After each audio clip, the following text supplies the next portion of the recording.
As the screens on our devices get closer and closer to the edge, the better chance you get of accidental taps, especially when you're putting your phone away or putting it in your pocket or purse. And with no confirmations on many screens, it can lead to annoyances, embarrassment, and maybe even some security issues. Let's touch on a few of those things and stick around till the last one because it is a doozy. What even is a doozy? Let's start with a foundational concept, and that is friction. Friction is anything that takes you out of what you're doing on your iPhone, your iPad, or your Mac. It is an extra login. It is a one-time password. It is a confirmation of almost any kind. It takes you out of what you're doing and endangers you losing your train of thought. But it can help you avoid embarrassment. Let's start with a messages app. You want to type your message, you want to hit send, and you want to move on to the next thing. For instance, Jeff sends you a message that annoys you.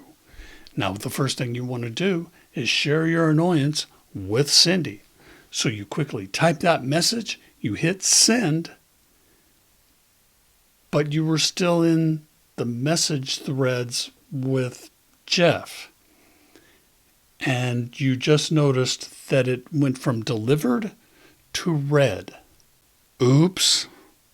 Lack of friction just led to embarrassment. And the way to avoid that risk is to look up at the top of the screen to make sure you're typing to the person you want to type to. Then type your message. Then look back up at the top of the screen and make sure it's going to go to the person you want it to go to. Or you can cool down before you send an emotional message. And now let's talk about that phone app with nice wide touch targets on the favorites screen. You're going to tap on the contact information for somebody on there and you're going to call them. And there's no confirmation screen before it makes that connection and the phone starts ringing on their end. And if you're putting it in your back pocket, say you're watching the latest newscast and you sit there and start cussing about the idiots that are on the news, well, grandma or somebody on the other end gets to know a whole lot more about how you feel about things. And then there's the camera app. You'll put this thing in your pocket after you've slid over to the left while you're putting it in your back pocket. And then you take a picture of your back or your back side. And if it's a live photo, then it also recorded a small bit of video and audio. And if you're next to a family member with whom you have shared photo library with, then it's going to share that photo with that person. And depending on what you say, you might end up in the doghouse. And the best way to mitigate that is to make sure that you turn off the swipe to the camera. You can do that in settings. And to make absolutely sure that your phone is completely off before you put it down or before you put it in your back pocket. And then there's the Home app. This one is the doozy.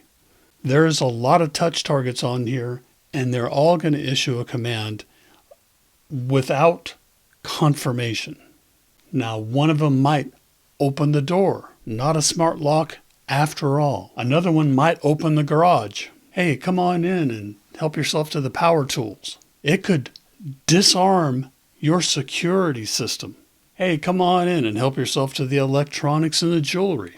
Now, in the spirit of convenience and lack of friction, you can actually add these home commands to many places on your phone, iPad, and Mac, which include widgets, the control center, and you can even add them to CarPlay.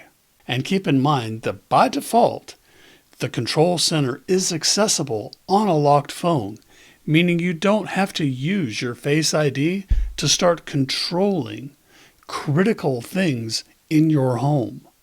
So let's talk about the ways to mitigate these critical risks. I suggest for the devices that control the critical elements of your home's security, go ahead and use the first-party app for each of those devices. It just seems to have you in a mental state where you're focused on what's going on for that rather than accidentally sliding a thumb over the edge of the screen that actually unlocks that front door. Also, two quick things. Make sure you remove the home commands from Control Center. Number two, make sure you remove the home commands from Control Center.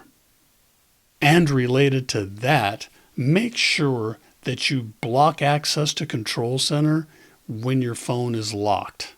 And you do that by opening Settings, jumping into your Face ID and passcode or Touch ID and passcode, then scroll down and look for Allow Access when locked and toggle off Control Center.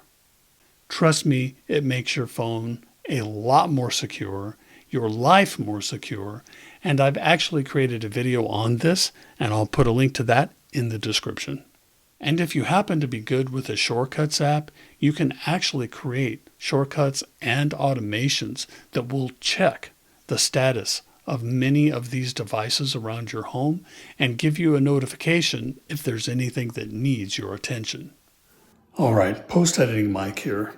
Just wanted to explain what a doozy was. Apparently in the 1300s, daisy was a term for something that was excellent. And in the early 1900s, that somehow changed to the word doozy.